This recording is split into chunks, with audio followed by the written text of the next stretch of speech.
આજની ધર્મકથા. પ્રણામ. સમ્રાટ સંપ્રતિ એમના ગુરુ ભગવંત જ્યારે પોતાના અંતિમ ચરણમાં છે આયુષ્યના, અને સાહજિક રીતે દીપાવલી કલ્પની વાતો નીકળે છે, એ સમયે એવા બધા પ્રશ્નો કરે છે કે જે પ્રશ્નોના કારણે આપણને અત્યારે એમનો વૃત્તાંત જ્યારે સાંભળીએ છીએ ત્યારે ઘણી બધી સમજણ, ઘણી બધી નવી વાતો ભવિષ્યની અને ભૂતકાળની જે પરમાત્માના શ્રીમુખે નીકળેલી છે તે વાતો સાંભળવાનો અવસર મળે છે. આર્ય સુવસ્તીસુરી મહારાજ સાહેબ જ્ઞાની પુરુષ હતા. એમની પાસે ભૂતકાળ જોવાની શક્તિ હતી, એવી જ રીતે ભવિષ્યકાળ જોવાની પણ શક્તિ હતી. અને એના કારણે સમ્રાટ સંપ્રતિને જીવનની અંદરમાં ઘણા બધા પ્રસંગો એવા મળ્યા કે જેના કારણે સમ્રાટ સંપ્રતિ આપણે જેને ચમત્કાર કહીએ એવા પ્રસંગો માણી શક્યા. અત્યારે એક પ્રશ્ન સુધી આપણે આવીને ઊભા કે જ્યારે એમણે સમ્રાટે પૂછ્યું આચાર્ય ભગવાનને કે વર્ધમાન સ્વામી ભગવાનનું શાસન જે આપણને પ્રાપ્ત થયું એ ક્યાં સુધી ચાલશે, અને હવે બીજા તીર્થંકર પરમાત્મા આ ક્ષેત્રમાં ફરી ક્યારે થશે. પ્રશ્નની અપેક્ષાએ કદાચ એમ વિચારે તો બે જ લાઈન છે, પણ આનો જવાબ કેટલો મોટો. 21,000 વર્ષ સુધી ભગવાનનું શાસન ચાલવાનું. એટલે તરત આચાર્ય ભગવાન કહે છે કે જો ભગવાનના નિર્માણ સમયે બેઠેલો ભસ્મગ્રહ જે છે ને 2,500 વર્ષ સુધી આ શાસનને ડોલાવશે, પણ પછી જૈન ધર્મનો ઉદય થશે અને 5મા આરાના અંત સુધીમાં, એટલે કે 21,000 વર્ષ સુધી એ અસ્ખલિતપણે ચાલશે. હવે યુગ પ્રધાનની વાત આવી કે આ જે જૈન શાસન છે એ યુગ પ્રધાનોથી ચાલવાનું. તો યુગ પ્રધાનના ટોટલ કુલ મળીને 23 ઉદયો થશે, એટલે કે 23 યુગ પ્રધાન આચાર્ય ભગવંતો થશે. એમાંથી પહેલો ઉદય જે છે એ સુધર્મા સ્વામી ભગવાન એમનાથી થયો. વર્ધમાન સ્વામી ભગવાનના નિર્વાણથી 617 વર્ષ સુધીમાં પ્રથમ ઉદય સમાપ્ત થશે. આ ઉદય સુધીમાં 20મા યુગ પ્રધાન પુષ્યમિત્ર થઈ જશે. એ પછીથી બીજો ઉદય શરૂ થશે જે 1380 સંવત સુધી ચાલશે. પહેલો 617 વર્ષ સુધી ચાલ્યો, બીજો જે છે એ 1380 વર્ષ સુધી ચાલશે. એમાં પણ 23 યુગ પ્રધાન થશે. દરેક ઉદયની અંદરમાં 23 યુગ પ્રધાન થાય, અને એવા 23 ઉદયો છે જે 21,000 વર્ષના ગાળાની અંદરમાં આવી રીતે આખું યુગ પ્રધાનનું તંત્ર થશે. બીજો જે ઉદય હતો એમાં 23મા યુગ પ્રધાન તરીકે અરહન મિત્ર આ નામના યુગ પ્રધાન થશે, અને પછી એ યુગ સમાપ્ત થશે, એટલે કે સંવત 1380. એ પછી ત્રીજો યુગ શરૂ થશે જે સંવત 1990માં શરૂ થશે, અને એમાં 98 જેટલા યુગ પ્રધાન થશે. 1500 વર્ષ પર્યંત આ આખો યુગ ચાલશે, અને એના છેલ્લા યુગ પ્રધાન જે છે એ વૈશાખ નામના આચાર્ય ભગવાન થશે. ચોથો ઉદય થશે કે જેની અંદરમાં સૌથી પહેલાં યુગ પ્રધાન તરીકે હરીશ સહસુરી એ 9 વર્ષની ઉંમરે દીક્ષા ગ્રહણ કરનારા થશે, અને એમાં 78 યુગ પ્રધાન થશે. છેલ્લા યુગ પ્રધાન સત્કીર્તિ નામના હશે, અને 1545 વર્ષ પ્રમાણ આ યુગ ચાલશે. આ યુગ પ્રધાનનો આપણે આમ વિચારવા જઈએ તો એક એક યુગને વિચારતા વિચારતા એવું લાગે કે પહેલો યુગ 617 વર્ષ સુધી ચાલ્યો, બીજો જે છે એ 1380 સંવત સુધી ચાલ્યો, ચોથો 1990 સુધી ચાલ્યો. હવે ચોથો ઉદય જે આવશે, ત્રીજો 1990 સુધી ચાલ્યો, અને ચોથો જે આવશે એ 1545 વર્ષ સુધી ચાલશે. એનો મતલબ કે 1990 પ્લસ 1500, એટલે અત્યારે જે ઉદય ચાલે છે એ ચોથો ઉદય ગણી શકાય કાળગણના પ્રમાણે આપણે ત્યાં. આ યુગની અંદરમાં 78 યુગ પ્રધાન અને છેલ્લા સતકીર્તિ નામના યુગ પ્રધાન. આ પછીથી 5મો ઉદય થશે યુગ પ્રધાનનો, જે નંદીમિત્ર સૂરીથી શરૂ થશે અને એમાં છેલ્લા યુગ પ્રધાન થાવરસુત નામે આચાર્ય ભગવાન થશે. આ જે 5મો ઉદય છે એ 1900 વર્ષ સુધી રહેશે. એ પછીનો 6ઠ્ઠો ઉદય આવશે, જેમાં સુરસેન સુરી મહારાજ સાહેબ થશે અને છેલ્લે રહસુત આચાર્ય ભગવાન યુગ પ્રધાન થશે. આ ઉદય 1950 વર્ષ ચાલશે. એ પછી 7મો, જે 1770 વર્ષ સુધી ચાલશે, રવિ મિત્ર સૂરી પ્રથમ યુગ પ્રધાન અને જય મંગલ સૂરી છેલ્લા યુગ પ્રધાન. 8મો ઉદય થશે, જ્યારે શ્રી પ્રભ નામના પ્રથમ યુગ પ્રધાન થશે. આ સમયે કલંકી નામનો એક રાજા 8મા ઉદયની શરૂઆતમાં થશે અને શ્રીપબ નામના યુગ પ્રધાન એ સમયે થશે. છેલ્લા યુગ પ્રધાન સિદ્ધાર્થ નામના આચાર્ય ભગવાન થશે. આ 8મો ઉદય 1010 વર્ષ પર્યંત ચાલશે. આ પ્રમાણે 23 ઉદયમાં 2004 યુગ પ્રધાન આચાર્ય ભગવંતો થશે. આ બધા જ યુગ પ્રધાન 2004 યુગ પ્રધાન આચાર્ય ભગવંતો આ બધા જ એકાવતારી હશે. એટલે કે જે દેશો અને ભૂમિમાં તે વિચરશે તે ભૂમિની અંદરમાં હિંસક જીવોનો પણ એમને ભય ન રહે, એમને અને લોકોને એવો પ્રભાવ એમનો રહે. પ્લસ અહીંયાથી કાળ કરીને દેવલોકમાં અને દેવલોકમાંથી કાળ કરી અને મનુષ્યપણું પ્રાપ્ત કરી અને તે જ ભવમાં નિર્વાણ પામનારા થશે. આવી રીતે 5મા આરામાં છેલ્લા દુપ્પસહ સૂરી થશે. એ પછી 5મો આરો પૂરો થશે. જૈન ધર્મનો પણ નાશ થશે અને સૃષ્ટિનો પણ પછીથી નાશ થશે. રાજ્ય ધર્મ પણ નષ્ટ થશે અને પછી 6ઠ્ઠો આરો બેસશે. એ 6ઠ્ઠો આરો પણ 21,000 વર્ષનો રહેશે. એ જ્યારે પૂરો થશે ત્યારે અવસરપીંડીના 6 આરા પૂરા થઈ જશે. એટલે પછી ફરી પાછી ઉત્સરપીંડી સ્ટાર્ટ થશે. એ ઉત્સરપીંડીનો પહેલો આરો એ અવસરપીંડીના 6ઠ્ઠા આરા જેવો બેસશે. એટલે આ છેલ્લો ને પહેલો આરો કર્મ, ધર્મ અને વ્યવહાર વગરનો હશે. ન 6ઠ્ઠામાં હશે ન પહેલામાં હશે ઉત્સરપીંડીના. આ રીતે પ્રથમ આરાના અંતમાં 7 દિવસ સુધી અલગ અલગ જાતના વરસાદ થશે, પૃથ્વીમાં રસ ઉત્પન્ન થશે, ધાન્ય વગેરે ઉગી નીકળશે, મનુષ્યના શરીર આયુષ્ય પણ ધીમે ધીમે વૃદ્ધિ પામશે. 21,000 વર્ષનો એ આરો એ જ્યારે પૂરો થશે ત્યાર પછી બીજો આરો એ પણ 21,000 વર્ષનો શરૂ થશે. એ બીજા આરાની શરૂઆતની અંદરમાં મનુષ્યનું ઉત્કૃષ્ટ આયુષ્ય 20 વર્ષનું જ હશે. ઊંચાઈ 2 હાથની હશે. 5 વર્ષની બાળિકા જ્યારે થાય ત્યારે ગર્ભધારણ કરશે. આ રીતની પરિસ્થિતિ એ 5મા આરાના અંતમાં પણ થવાની, તે સમજવું. ઉત્સરપીંડીના બીજા આરામાં આયુષ્ય અને શરીર અનુક્રમે વૃદ્ધિ પામતું જશે અને અંતમાં 7 હાથનું શરીર અને 130 વર્ષનું આયુષ્ય રહેશે. આ બીજા આરાના કેટલાક વર્ષો જ્યારે બાકી હશે ત્યારે જાતિસ્મરણ જ્ઞાનવાળી વિભૂતિઓના આધારે પ્રથમ નગરની રચના થશે. એનો કુલકર જે હોય એ જે પ્રથમ એના વંશમાં 7 કુલકર થાય. બીજો આરાની પૂરો થાય અને ત્રીજાની શરૂઆત થાય. એ સમયે 3.5 વર્ષ જશે ત્યારે 7મા કુલકરને ત્યાં સતદ્વાર રૂપ નગરની અંદરમાં શ્રેણિક મહારાજાનો જીવ પેલી નારકીથી બહાર નીકળી અને પદ્મનાભ નામે તીર્થંકર થશે. અને એ તીર્થંકર પરમાત્મા એક્ઝેક્ટ અદ્દલો અદ્દલ વર્ધમાન સ્વામી ભગવાનની આકૃતિ અને આયુષ્યવાળા હશે. એ પછી 250 વર્ષે વર્ધમાન સ્વામીના કાકા શુકદેવજી જે હતા એ શુકદેવજીના નામે બીજા તીર્થંકર થશે. એ પછી નેમિનાથ જેવા ત્રીજા તીર્થંકર થશે. એ પ્રમાણે ચાલુ 24 જે અત્યારે છે એના ઉલટા ક્રમે ઉત્સરપીંડીના આરામાં આ રીતે તીર્થંકર પરમાત્માઓ થશે અને જગત એ રીતે આગળ વધતું જશે.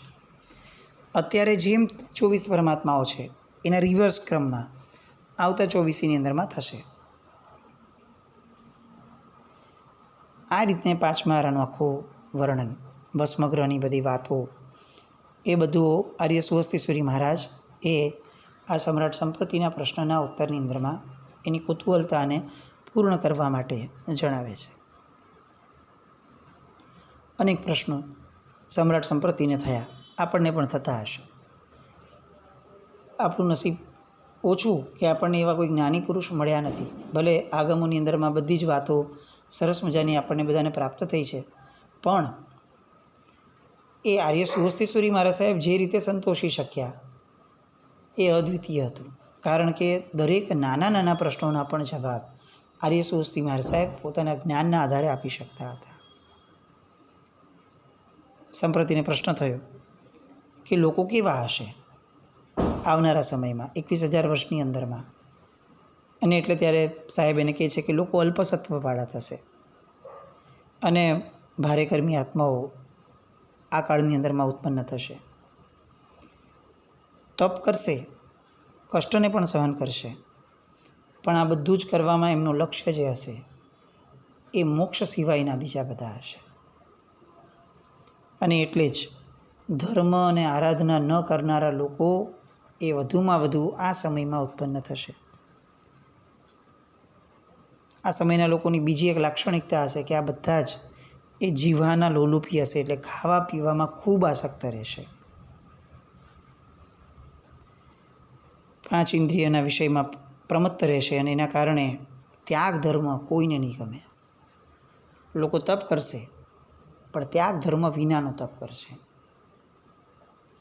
અને એના કારણે ધર્મ ડોળાશે. જે ધર્મની વ્યાખ્યાઓ છે, જે મુખ્ય ધર્મ છે, એ બધો જ ધર્મ ડોળાવાનો શરૂ થશે. આ બધું થશે પણ જેમ જેમ ભસ્મગ્રહ ઉતરશે તેમ તેમ વિખવાદ ઓછા થતા જશે. યુગ પ્રધાનોનો ઉદય થશે અને જૈન ધર્મમાં નવું જોમ આવશે, નવું જોશ ઉત્પન્ન થશે અને અંદરની આગ જે છે એ શાંત થઈ અને ઐક્ય પ્રગટશે. પૂજ્ય આર્ય સ્વસ્તી સૂરી મહારાજ સાહેબ તો આ બધું સરસ કહી ગયા શાસ્ત્રના આધારે, પણ આપણી માટે કેટલાક પ્રશ્નો મૂકતા ગયા. આમ જોવા જઈએ તો 2,500 વર્ષ ભસ્મગ્રહના પૂરા થયા, પણ એ પછીથી આપણે હજી સુધી એવા બળભાગી નથી બન્યા કે જેવું એ કહી ગયા છે ઉદય, એવો ઉદય જોઈ શકીએ એવું સૌભાગ્ય આપણને હજી પ્રાપ્ત એવું નથી થયું. આપણે ઈચ્છીએ કે જેવી જાહો જલાલી તેઓ 2,500 વર્ષ પછી કહી ગયા છે તેવી જાહો જલાલી આપણે આપણા આયુષ્યકાળ દરમિયાનમાં આ જગતની અંદરમાં જૈન શાસનને જોઈને જઈએ. હવે આ રીતે પાટલીપુત્રના એ ચાતુર્માસની અંદરમાં પ્રશ્નો પૂછવા માટે આર્ય સ્વસ્તીશ્વરી મહારાજ સાહેબ પાસે સમ્રાટ સંપ્રતિ વારંવાર જતા. એમને લાગ્યું કે હવે આ મારો અંતિમ કાળ છે, એટલે એમણે 11મી પાટે યુગ પ્રધાન તરીકે પોતાના 32 વર્ષના સહચારી શિષ્ય શ્રી ગુણસુંદરજી એમને સ્થાપ્યા. ટૂંક સમયમાં છઠની તપશ્ચર્યા કરી અને 100 વર્ષ 6 માસ અને 6 દિવસનું આયુષ્ય પૂર્ણ કરી અને પૂજ્ય આર્ય સ્વસ્તીશ્વરી મહારાજ સ્વર્ગવાસી થયા. આર્ય સ્વસ્તીશ્વરી મહારાજ એ આ જગતની અંદરમાં 100 વર્ષના આયુષ્યની અંદરમાં એટલી બધી કીર્તિ મૂકતા ગયા. સમ્રાટ સંપ્રતિનો પૂર્વભાવ અને આ ભાવ બંનેઓમાં એ એમના ગુરુ બન્યા. બંનેઓની અંદરમાં ચારિત્ર ધર્મના આધારે એમણે આ આત્માનો વિકાસ એવો પ્રબળ કરાવડાવ્યો કે આપણે માનવું જ પડે કે કોક પૂર્વભાવના ઋણાનુબંધો આ બંને આત્માઓ લઈને જ આવ્યા હશે. ઘણી બધી વાતો આર્ય સ્વસ્તીશ્વરી મહારાજ સાહેબની પણ કે જે આર્ય મહાગીરીજી એમને યુગપ્રધાન પદે નિક્ષેપો કરીને આપતા ગયેલા, એ બધી ઘણી બધી વાતો આપણે ઓલરેડી આગળ લીધેલી છે. હવે મહારાજા સંપ્રતિ એમના જીવનના એક અંતિમ ચરણ પર આપણે આવીએ. હજી તો એમનો યૌવનકાળ છે, પણ તેમ છતાં લગભગ ઈસવીસન પૂર્વે 235 વર્ષની આ વાત કે જ્યારે સમ્રાટ અશોક એ પોતે એકદમ બીમારીમાંથી હવે બહાર આવી શકે એવી એમને શક્યતા ન લાગી, એટલે એમણે સંપ્રતિને અવંતીથી મગધ બોલાવ્યા. સંપ્રતિ આવ્યા. ધીરે ધીરે એમણે પણ ઘણો પ્રયત્ન કર્યો કે મહારાજા અશોકની બીમારી એમાંથી એ બહાર આવે, પણ હવે માંદગી અસાધ્ય થઈ ગઈ અને રાજ્ય ખજાનાઓમાંથી સમ્રાટ અશોક જે એમના પાછલા સમયની અંદરમાં બૌદ્ધ ધર્મ પ્રત્યે વિશેષ અનુરાગવાળા બન્યા હતા, એના કારણે ખજાનાને ઘણી બધી ખોટ અને નુકસાન જતી હતી. મૂળમાં વસ્તુસ્થિતિ એવી હતી કે સમ્રાટ અશોકે પોતે ધર્મ તરફ વળ્યા એ પછીથી બૌદ્ધ સંઘોને 100 કરોડ સુવર્ણ મોરનું દાન આપવા માટેની ઈચ્છા વ્યક્ત કરી. આપણે આગળ જોયું છે કે સમ્રાટ અશોક ખાસ્સા સમય સુધી જૈન ધર્મની પાલના કરતા હતા, પણ પોતાના પુત્ર અને પોતાની પુત્રી આ બંને જ્યારે બૌદ્ધ ધર્મમાં દીક્ષિત થયા એ પછી બૌદ્ધ ધર્મીઓ માટે એ વિશેષ લાગણીવાળા બન્યા. અલબત્ત બીજા ધર્મો પ્રત્યે એમણે કોઈ પ્રકારનો અન્યાય કર્યો હોય એવું ક્યાંય ઉલ્લેખ જ નથી, પરંતુ બૌદ્ધ ધર્મી સાધુ સંતોને એમણે ઘણું બધું દાન આપ્યું. આ દાનની રકમ એમણે જે ધારી હતી એ 100 કરોડ સુવર્ણમોરની હતી. એમાંથી અત્યાર સુધીમાં એમણે 96 કરોડ સોનામોરનું દાન આપી દીધું હતું. પણ હવે અવંતીની અંદરમાં સમ્રાટ સંપ્રતિ આવી ગયા અને જોઈ રહ્યા હતા કે આ રીતે જો દાન અપાશે તો આ ખજાનો તો પૂરો થઈ જશે. એટલે એમણે તાત્કાલિક ધોરણે દાન અપાવવાનું બંધ કર્યું. સમ્રાટ સંપ્રતિ જે છે એ કેટલાક ખજાનચી અને મંત્રીઓની સાથે સલાહ મશવરા કરે છે. બધાનું કહેવું એમ જ આવ્યું કે આ રીતે દાન કરશું તો એ ખજાનાને બહુ જ નુકસાનકારક થશે. એટલે સમ્રાટે પોતે નિર્ણય લીધો અને નિર્ણયના આધારે એમણે દાન અપાવવાનું બંધ કર્યું. મહારાજા અશોકને ખરાબ લાગ્યું, પણ પોતે અત્યારે તો અસાધ્ય બીમારીમાં છે એટલે ઊભા બી નથી થઈ શકતા, રાજ્ય ખજાનાને ઇન્ફ્લુઅન્સ નથી કરી શકતા. એટલે પોતે સમ્રાટ છે એક જમાનાના, અને તેમ છતાં પણ પોતાની આજ્ઞા અને પોતાની ઈચ્છા અનુસારે જ્યારે હવે દાન અપાવવાનું બંધ થયું તો ત્યારે એમણે એ સમયના જે બૌદ્ધ ધર્મી ભિક્ષુક હતા જેનું નામ હતું કુરકુટરામ, આ કુરકુટરામને એમણે, દ્રવ્ય તો બચ્યું નથી અને ખજાનો એમાંથી આવવાનું બંધ થયું એટલે એમણે પોતાની પાસે જે સુવર્ણના પાત્રો હતા ભોજન માટેના કે એ બધા એ આપવાના શરૂ કર્યા. એ બૌદ્ધના મઠમાં મોકલાવતા ગયા. ધીરે ધીરે સુવર્ણના પાત્રો પૂરા થઈ ગયા એટલે રૌપ્ય, લોહના અને પછી છેવટે માટીના વાસણો આવ્યા, એ પણ એમણે આપી દીધા. છેવટે હવે અશોક જ્યારે એકદમ છેલ્લી અવસ્થાઓમાં છે, છેલ્લા દિવસો છે, એવા સમયે અશોકને હવે બહુ જ ક્ષોભ થાય છે, બહુ ખરાબ લાગે છે કે મેં આટલા રાજ્યો જીત્યા, આટલો મારો ખજાનો ભર્યો, હવે મારો છેલ્લો સમય છે અને મેં આ નક્કી કર્યું છે કે મારે 100 કરોડનું દાન બૌદ્ધ ભિક્ષુકોને કરવું છે, અને આ રીતે નવા સમ્રાટ બનેલા એવા સંપ્રતિએ આ મારું દાન અટકાવી દીધું છે. ડાયરેક્ટ તો કહી નથી શકતા એટલે એમણે મહાજનને બોલાવ્યા અને બોલાવીને કીધું કે હે મહાજન, તમે કહો કે આ સમયે પૃથ્વી ઉપર સત્તાધીશ કોણ છે? એટલે મહાજનોએ તરત કીધું કે સાહેબ, આપ જ પૃથ્વી ઉપર ઈશ્વર અવતારવાળા રાજા છો. અને ત્યારે અશોક રડવા લાગે છે અને એમ કહે છે કે તમે આ દાક્ષિણ્યતા રાખીને જુઠ્ઠું કેમ બોલો છો? હું તો રાજ્ય ભ્રષ્ટ થયેલો અત્યારે રાજા ગણાવ, મારો અધિકાર તો હવે અડધા મુલક ઉપર, અડધા રાજ્ય પર જ ફક્ત ગણાય છે. અને આવું બોલતા તરત જ એને એમ લાગ્યું કે હવે મારા ભાગમાં જે અડધું રાજ્ય છે એ આખું ને આખું અડધું રાજ્ય હું આ બૌદ્ધ ભિક્ષુકોને આપી દઉં. એટલે એણે પોતાની નજીક ઊભેલા માણસને કીધું કે મારું અડધું મલક એ કુરકટરામને ભેટ આપજો. બસ આ જે બોલ્યા એ પછીની કેટલીક પળોની અંદરમાં સમ્રાટ અશોક મૃત્યુ પામ્યા. આ જે સમયગાળો હતો ઈસવીસન પૂર્વે 235 વર્ષનો. ઈસુ ખ્રિસ્ત થયા એને આજે 2023 વર્ષ થયા. એના 235 વર્ષ પહેલાં સમ્રાટ અશોક આ રીતે છેલ્લા શબ્દો બોલી અને આ જગતમાંથી વિદાય પામ્યા. હવે સમ્રાટ સંપ્રતિ માટે એક કસોટી આવી. અડધું મુલક અપાઈ ગયું, આવું કમિટમેન્ટ, આવું વચન એ સમ્રાટ અશોક બોલ્યા છે. એટલે ફરીથી સમ્રાટ સંપ્રતિએ બધાની હારે વિચાર વિમર્શ કર્યો અને છેવટે એવું નક્કી થયું કે 4 કરોડ સોનામોર આપી અને જે અડધું મલક હતું સમ્રાટ અશોકના પોતાના નામનું એ બૌદ્ધ ભિક્ષુકો પાસેથી પાછું લઈ લેવું અને એની સામે એમને 4 કરોડ સુવર્ણમોર આપવી. જેના કારણે 2 વસ્તુ થઈ. એક તો પૃથ્વી જે અત્યારે બૌદ્ધ ભિક્ષુકોના હાથમાં હતી એ છોડાવાઈ ગઈ, અને બીજું અશોકનો જે પોતાનો નિયમ હતો 100 કરોડના દાનનો, એ 100 કરોડનું દાન, 100 કરોડ સોનામોરનું દાન એ પણ પૂર્ણ થયું. આખી વાતો એ જૈન ગ્રંથોની અંદરમાં, મત્સ્ય પુરાણની અંદરમાં, પૌરાણિક ગ્રંથોની અંદરમાં, દિવ્યાવદાન જેવા બૌદ્ધ ગ્રંથોમાં બધી જ જગ્યાઓએ આ એક્ઝેક્ટ મેટર આ જ રીતે કથાઓ આ રીતની જ વર્ણવી છે. આ બધાને માન્ય કથા છે. સમ્રાટ અશોક પાછલી ઉંમરમાં જે રીતે બૌદ્ધ ધર્મી બની અને બૌદ્ધ ભિક્ષુકોને એમણે જે સહાય કરી એ બધી વાત. અને એ પછીથી હવે સમ્રાટ સંપ્રતિનો રાજ્યાભિષેક થાય છે અને એ રાજ્ય અવંતીમાં, અત્યાર સુધી તો જે હતું એ ઉજ્જૈનમાં થયેલું, હવે અવંતીમાં થાય છે.